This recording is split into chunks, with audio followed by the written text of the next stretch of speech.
Good morning, Vietnam. This is not a test. This is rock and roll, rocking it all the way from the Delta to the DMZ here live on the Phoenix National Network. My name is Richard Ciuzio.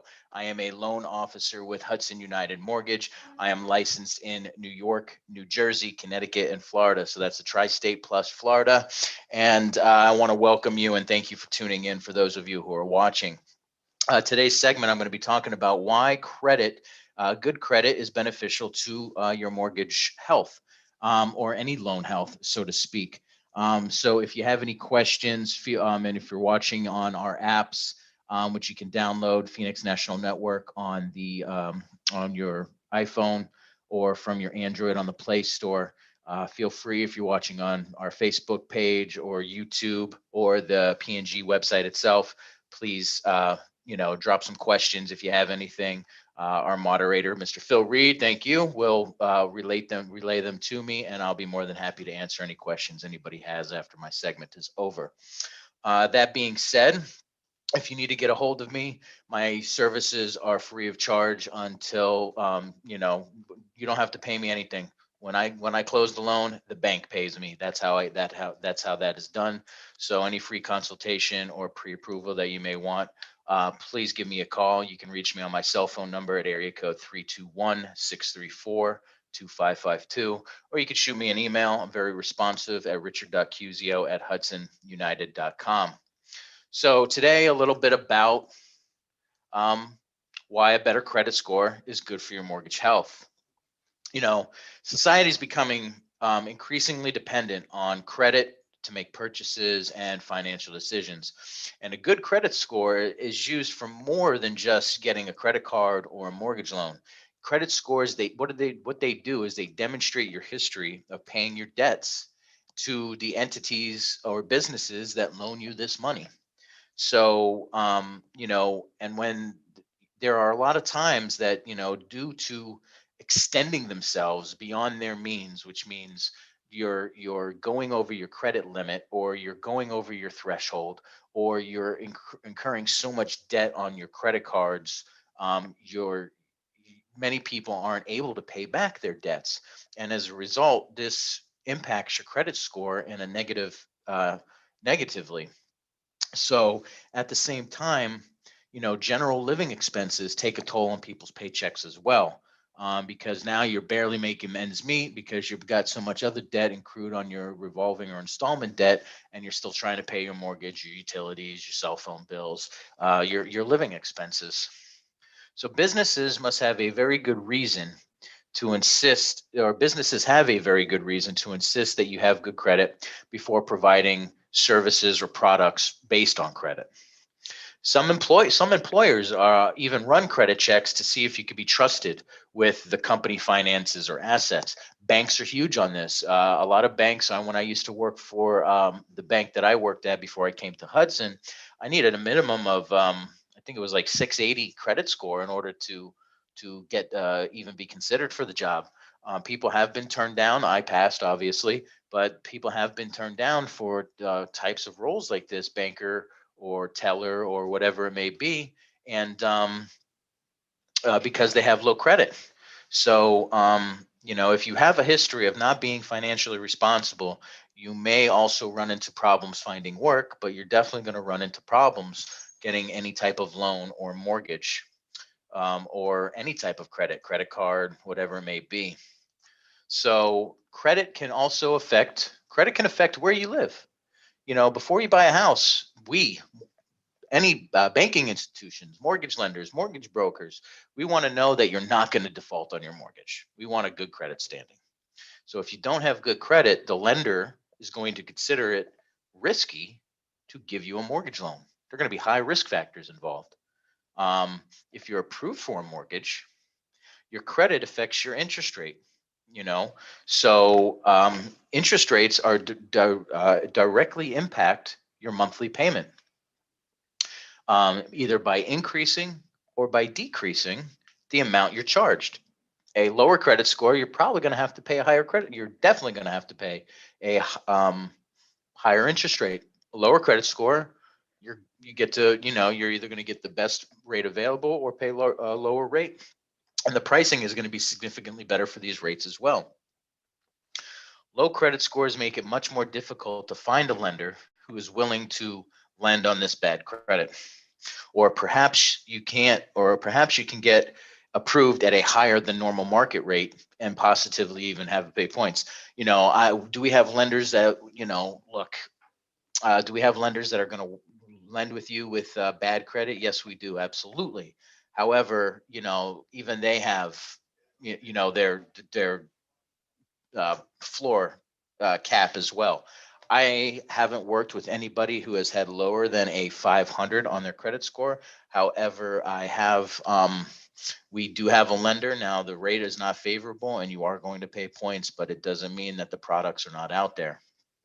It just makes it a lot more difficult to find a lender who's going to lend with bad credit. So believe it or not, like I was saying, lenders do have guidelines on what the minimum FICO credit score requirement is that they have and will lend on a conventional or a government loan. A government loan like FHA or VA for your veterans. FHA is your Federal Housing Administration loan. Now, these requirements that these lenders have for the minimum, they vary from lender to lender and whether it's a conventional or a government loan. And they usually vary anywhere between 600 and 640. So that is, I would try to stay above, do not go any lower than 600. Try to get above 640, but definitely try to stay above 680 if you can. You got to build it up. The better the credit, the better your chances are of getting a loan and better interest rate as well. Average to fair credit is about 680. That's your average to fair credit score. Now, even though you may have average or fair credit, Fannie and Freddie, which are your guidelines for the mortgage industry, they have their own guidelines when it comes to actually structuring the loan and for us, the mortgage brokers, to get approval on your loan. Now, normally on a conventional loan, your front end DTI, or your debt to income ratio, which is all of your proposed housing expenses, it's your PITI. So it's your principal, it's your interest, it's your monthly taxes and your insurance on that future proposed property that you have. On a conventional loan, your DTI should stay on, we try to calculate it under a 46%. Now, however, I have seen it go as high as 49.99 on the front end. And this only happens when people have a strong credit rating, FICO over 720 or 730, with little or no debts and a good, strong credit history, no late payments. All their debts are either paid off or very minimum balance, and they've got good credit rating because of that. Why is this helpful? Because it allows you as a consumer to increase your proposed housing expenses a little bit. If you're capped at that 46%, what if you need an extra $50 in property taxes a month, or insurance, or flood insurance, or PMI, or maybe you do a higher interest rate or something like that to help you with the closing costs, which is a lender credit. Having that leeway, having that slack helps you with going up to that 49%. So these are the benefits of having a good credit score when it comes to doing your mortgage. Your back end DTI, or once again, your debt to income ratio, which is all of your other installment and revolving debts combined with your PITI, principal, interest, taxes, insurance, can go as high as 50% normally with a good credit rating above 680, 700. But when you have credit scores below 680, that's 679 and below, and a lot of debt, or not so good credit history, the guidelines and the overlays stray from the norm. And in order to get an approval, especially with small down payment these days, the DTI, the guidelines to get an approval reduce on a conventional loan from 50% to 45%. That's 5%. You're losing 5% on your slack in your ratio. And the same thing goes for an FHA. Normally, you can go as high as a 56% on the back end DTI ratio. However, under 680 and with a not so strong credit profile, these restrictions sometimes drop to 50%. So now you're losing 6% on a FHA loan. That's huge. That could be a couple $100. So you can survive with bad credit. It's not always easy, and it's definitely not cheap. Your interest rates go higher on your credit cards. You're probably going to be paying. I mean, most credit cards you're paying anywhere from 15 to 22%, depending on what credit card you have, and which is why we do a lot of cash out refinancing. A lot of people want to do a cash out refi and get rid of all that debt. They'd rather have a 3% interest rate on $10,000 than 20% on, or 16% on $10,000. I know I would. I've done debt consolidation before. I've done balance transfers and stuff like that and paid off my debt. Is it worth it? Yeah, but you got to be sure to pay it off. Establishing a good credit score is going to help you save money. It's going to help your. It's going to make your financial life and your mortgage health much easier. So if you're looking for reasons to maintain good credit, these are them. These are the benefits to having a good credit score: is being able to qualify for the house that you want, being able to get the better interest rate, which is going to save you an 8% on a $500,000 home. It's going to save you $100,000 in interest. So, or 1/4%, whatever it may be. Every loan is different, but it's going to save you thousands of dollars in the long run. The interest rate is one of the costs that you pay for borrowing your money, and often this interest rate is directly tied to your credit score. Okay. You'll almost always qualify for the best interest rate when you have a better credit score, and you'll pay lower financing charges on your credit card and balances as well. So the less money you pay in interest, the faster you're going to pay off your debt, and the more money you're going to have for your other expenses, or your kids' college tuition, or groceries, or that family vacation to Disney World, or Busch Gardens, or cruise, or somewhere outside the continental U.S. Borrower in retrospect, borrowers with a poor credit history typically avoid applying for new credit or loans because they've been turned down previously. So having an excellent credit score doesn't always guarantee approval, but lenders still consider other factors such as your income and debt. However, a good credit score increases your chances of being approved for new credit. So in other words, you can apply for a loan or credit card with confidence when you have a good credit score. You can also get approved for higher limits on your loan.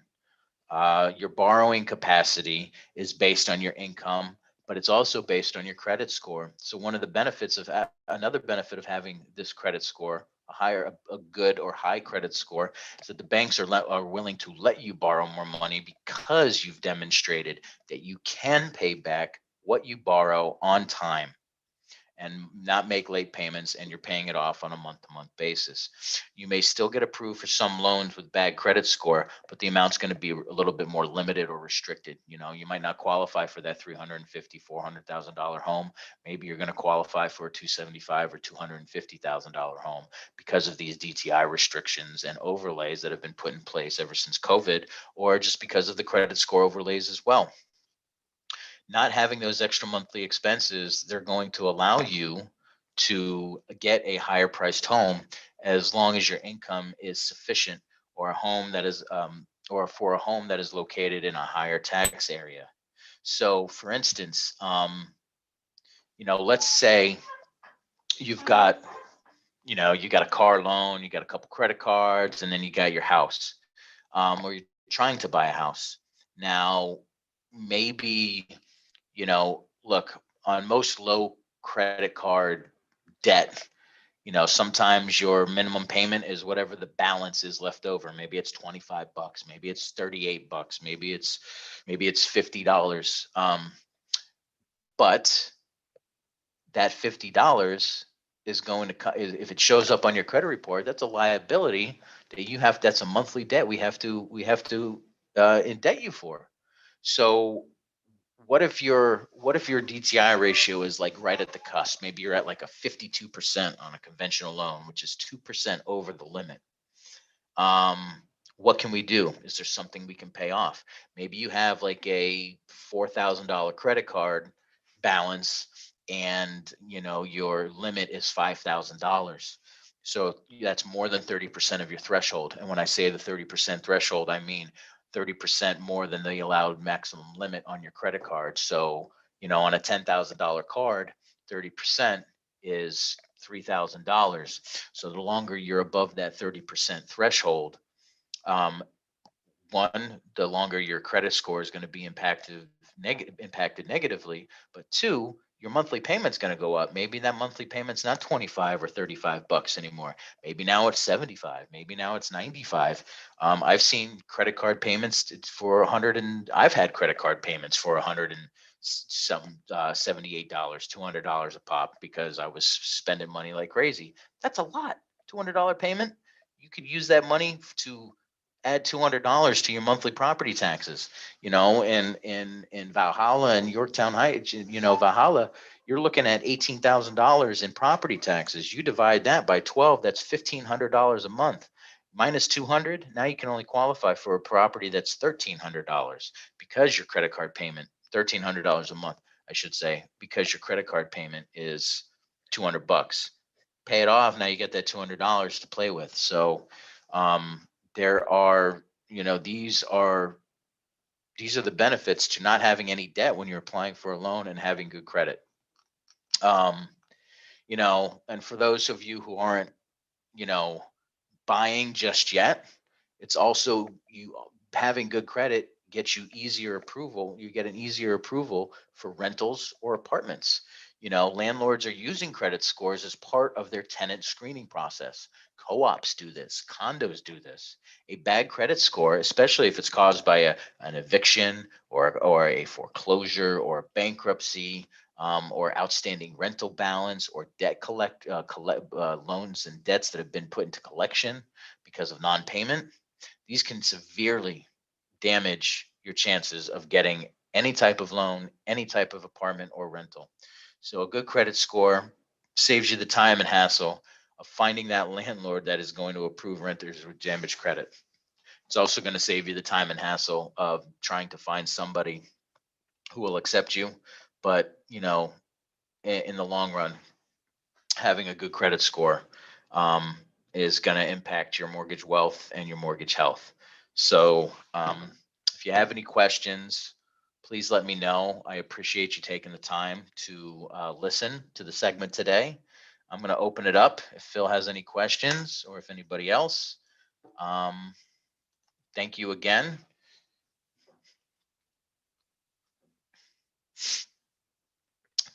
Mr. Phil, you there? Yes, sir. Yes, sir. Hey, what's I'm up? here. I'm here. So I'm curious about a couple of things. Nope. One of- yeah, I mean, because you said a whole lot in your segment, but I just want to break this down in a sense. Sure. So as far as people that are, let's say you're like really working hard as far as getting your credit score uh up, or you have a great credit score, but or you have poor credit score but you have a great income, right? So you are making over six figures, but your credit score is like 640, Hmm. right? How does somebody what would be your advice to somebody that's like in that situation? Well, my advice would be, when I run credit, we use a third party agency to run credit, whether it's I don't want to name any names, but we use a credit agency to run credit who works directly with the credit bureau. Mm, Every banking institution, mortgage company, mortgage broker, every lender uses their own credit running system, so to right. speak. LexisNexis, but they all, or something along those lines, that all report and get their data directly from Experian, TransUnion, and Equifax. Now, I learned recently that with the credit company we use, there's actually like a little tool that you can play around with these people's, not playing, you're playing with their credit, but what you're doing is you're playing with their scenario. All right. So when I open up my credit screen on the website from the credit where I pulled the credit from itself, Mhm. um, I see the trade lines. I see in one box you've got Experian, in another box you've got Equifax, and in the other box you got TransUnion. And then Mhm. inside that box, it tells you your score.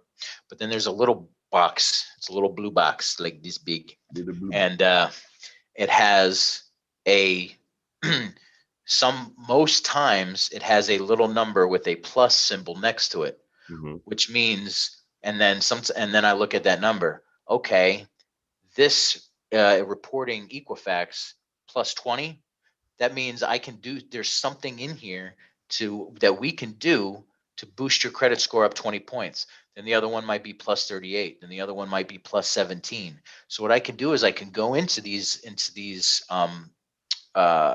field, and I can play around with, okay, what if we got a JP Morgan Chase card? What if we pay that down? What Hmm. happens then? And it shows me an instant, immediate credit improvement score.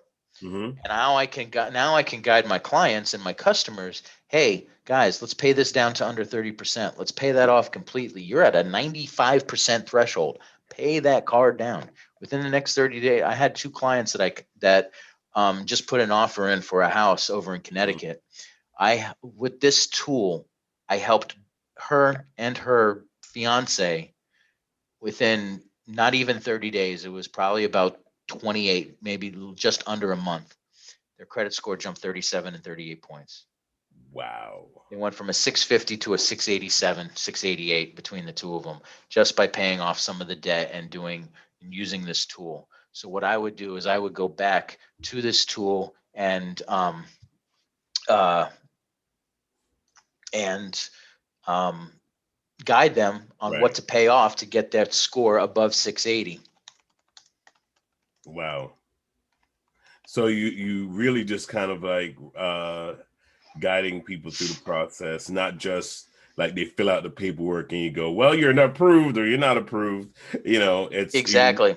Yeah. It's not like that. Like, look, I can get, you know, can I do below 680? Yes, I can. I would have to do an FHA loan. Unfortunately, for that particular scenario that I was working on, I had to get their credit above 680 because an FHA loan was not feasible for this particular scenario. Hmm. Otherwise, if it was, I would have just said, let's go FHA and no problem.